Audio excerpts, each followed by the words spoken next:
तो तमाम पार्टियों की इस समय बैठकें चल रही हैं, उम्मीदवारों के नाम तय हो रहे हैं, लेकिन अगर सबसे दिलचस्प मुकाबला कहीं देखने को मिलेगा, अगर ममता बनर्जी और शुभेंदु अधिकारी दोनों नंदीग्राम से खड़े होते हैं तो वो फिर सबसे बड़ा बैटल ग्राउंड नंदीग्राम ही होगा। दिल्ली से नीरज पांडे मेरे सहयोगी जुड़ रहे हैं, कोलकाता से मनोज्ञा लोईवाल और कुंतल चक्रवर्ती हमारे साथ इस खबर को लेकर जुड़ रहे हैं।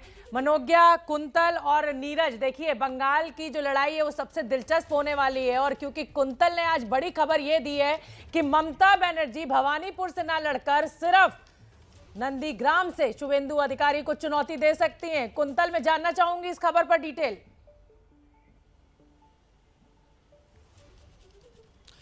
देखिए, पहले बीजेपी की तरफ से ये कहा जा रहा था कि Mamata Banerjee is playing safe, लेकिन अगर ऐसा किया ममता बनर्जी, दोपहर 2 बजे ये पता चलेगा, लेकिन अगर ऐसा किया ममता बनर्जी तो ये एक संदेश विपक्षी खेमे तक पहुंच जाएगी कि ममता बनर्जी सेफ नहीं खेलना चाहती है, और शुभेंदु अधिकारी के जो होम ग्राउंड है, होम ग्राउंड पर जाकर उनको चैलेंज देने का प्लान है दीदी का। तो ये जो संदेश है, ये जो आप कह सकते हैं प्लॉय है, ये एक प्लॉय है, एक गेम प्लान है, ताकि इस बार बंगाल के चुनाव कोई भी पार्टी वो सेफ खेलकर नहीं जीत सकती है। तो यही इसीलिए शायद ऐसा कर सकती है ममता बनर्जी। अगर ऐसा किया ममता बनर्जी तो फिर भवानीपुर सीट से चुनाव में लड़ सकते हैं या तो तृणमूल कांग्रेस के वरिष्ठ नेता शोभनदेव चैटर्जी या फिर चंद्रिमा भट्टाचार्य जो भी अभी बंगाल सरकार में मंत्री है। मनोज्ञा, आपने सुनी लिया है और आपको ये पता भी है, क्योंकि बहुत करीब से आप बंगाल का चुनाव कवर कर रही हैं, रोज कौन बनेगा मुख्यमंत्री पर चर्चा भी करती हैं आप तमाम मेहमानों के साथ। ममता बनर्जी और शुभेंदु अधिकारी नंदीग्राम में अगर आमने सामने हैं तो ये आर और पार की लड़ाई है, ममता बनर्जी के लिए भी और शुभेंदु अधिकारी के लिए। और ममता बनर्जी का जो स्वभाव है उससे कहीं ना कहीं ऐसा वो कर सकती है, इसमें कोई शक मुझे नहीं लग रहा है।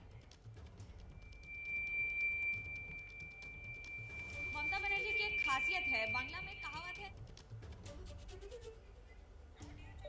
मनोज्ञा, आपका ऑडियो चला गया है, मैं फिर कोशिश करूंगी आपका रुख करने की। मनोज्ञा, आपका ऑडियो चला गया है, मैं टेक्निकल टीम को बोलती हूँ इसको फटाफट ठीक किया जाए। उस बीच में नीरज पांडे, अगर शुभेंदु अधिकारी और ममता बनर्जी आमने सामने हैं तो कहीं ना कहीं ये बीजेपी के लिए भी नाक की लड़ाई है। शुभेंदु अधिकारी बहुत बड़ा मोहरा बीजेपी ने तोड़ा है टीएमसी से। दरअसल शोभना, दोनों पार्टियां अपने अपने तरीके से दूसरे नेताओं को घेरने का प्रयास कर रहे हैं। निश्चित रूप में भारतीय जनता पार्टी की जो योजना है कि ममता बनर्जी को घेरा जाए, लेकिन शुभेंदु अधिकारी को भी घेरने के लिए टीएमसी ने यह मन बनाया कि यदि ममता बनर्जी वहां से लड़ती हैं, क्योंकि शुभेंदु अधिकारी का मेदिनीपुर और आसपास के 4-5 जिलों में अच्छा खासा प्रभाव है, तो उनको घेर दिया जाएगा उस क्षेत्र में नंदीग्राम में। इसलिए ममता बनर्जी भी चाहती है कि नंदीग्राम में लड़े, लेकिन सारी जो ये परिस्थितियां हैं वो तय होंगी जब आज टीएमसी की प्रेस कॉन्फ्रेंस हो जाएगी और उसमें सीटों का निर्धारण हो जाएगा, और ये तय हो जाएगा कि ममता बनर्जी चुनाव कहां से लड़ती है। यदि नंदीग्राम से चुनाव लड़ती हैं तो निश्चित रूप में शुभेंदु अधिकारी वहां से चुनाव लड़ेंगे, ऐसा पार्टी ने मन बना लिया। यदि वो भवानीपुर से भी चुनाव लड़ती हैं तो उसके लिए भी भारतीय जनता पार्टी ने एक अल्टरनेट तैयार किया कि वहां से बाबुल सुप्रियो को चुनाव मैदान में उतारा जा सकता है। तो इन दोनों विषयों पर ये बड़ी खबर है, ये बड़ी खबर है नीरज पांडे, पार्टी को बाबुल सुप्रियो को ममता बनर्जी के खिलाफ भवानीपुर से भी उतारा जा सकता है। मनोज्ञा, आपका ऑडियो मुझे मिलने लगा है, अपनी बात पूरी कीजिए। सवाल मेरा वही है, ममता बनर्जी वर्सेस शुभेंदु अधिकारी।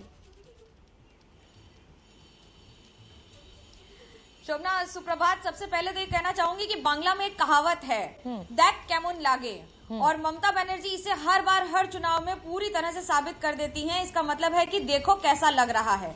Risk taking factor Mamata Banerjee में हमेशा अव्वल दर्जे का रहा है, 2011 हो 2016 हो। अंतर इस बार ये है कि पिछली बार 2011 और 16 के सेनापति इस बार अपनी पुरानी मुखिया के खिलाफ और मुख्यमंत्री के खिलाफ लड़ाई करेंगे, और ये लड़ाई बड़ी लड़ाई होगी। इसके 2 कारण हैं। पहला, कि जिस तरह से मुख्यमंत्री ममता बनर्जी अभी तक चुनावी रणनीति बनाती रही हैं, उन्होंने हमेशा लीड ली है। बीजेपी भी इस बात का इंतजार कर रही है कि जितना संभव हो सके 294 सीटों पर एक साथ अगर ममता बनर्जी ने अपनी सारी लिस्ट जारी कर दी तो ये बड़ी बात होगी। वहीं साथ ही साथ जो तीसरी सबसे महत्वपूर्ण बात है वो ये कि इन तीनों के बीच में इस बार चुनाव प्रक्रिया में कई सवाल उठा रही है खुद टीएमसी, ये कहकर कि चुनाव आयोग पक्षपात कर रहा है। तो मजेदार तो चुनाव होगा ही, लेकिन उससे ज्यादा दिलचस्प होगी नंदीग्राम का संग्राम। मनोज्ञा, एक छोटा सा सवाल और मैं छोटा सा जवाब आपसे चाहूंगी, क्योंकि मैं एक रिपोर्ट अपने दर्शकों को दिखाना चाहती हूं। और मेरा सवाल आपसे ये है कि ये जो नंदीग्राम का वोट है, ये शुभेंदु अधिकारी को पड़ा अभी तक जितनी जीत उन्होंने दर्ज की, या ये टीएमसी का वोट पड़ता था? शुभेंदु अधिकारी अब टीएमसी में नहीं है। छोटा सा आकलन मैं आपका चाहूंगी। ये एक केमिकल फॉर्मूला है, जैसे कोई भी सॉफ्ट ड्रिंक होती है, अगर उसमें से फिज निकल जाए तो वो सिर्फ पानी रह जाता है। इस बार देखना होगा कि फिज ज्यादा जरूरी थी कि वो पानी का फॉर्मूला, ये सबसे बड़ा लिटमस टेस्ट होगा। जी, और ये भी समझना पड़ेगा वो फिज जो थी वो टीएमसी पार्टी थी या खुद शुभेंदु अधिकारी थे।